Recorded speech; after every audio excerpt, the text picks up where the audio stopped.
కూడా ప్రారంభమైనాయి. గండికోట రిజర్వాయర్ ఒక tourism spot గా ఉందని తెలిసిన జగన్మోహన్ రెడ్డి గారు కనీసం ఒక బాత్రూమ్ కానీ ఒక టాయిలెట్ కానీ కట్టించలేదనే విషయం మీ అందరికీ తెలుసు.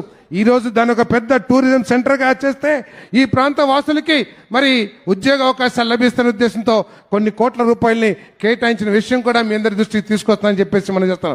మరి ఈ రోజు దాదాపు 9 లక్షల కోట్ల రూపాయలు పెట్టుబడులు తీసుకొచ్చి 7,28,000 ఉద్యోగాలు అవకాశాలు కల్పించిన ఘనత కూడా మరి మన ప్రీతం ముఖ్యమంత్రి చంద్రబాబు నాయుడు గారిదని చెప్పేసి మీ అందరికీ సేవనిగా మనం చేస్తాను.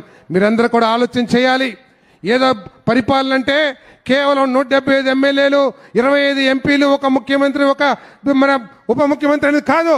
ఇది 5 కోట్ల మంది ప్రజల జీవితాలకు సంబంధించిన రాజకీయం పరిపాలన.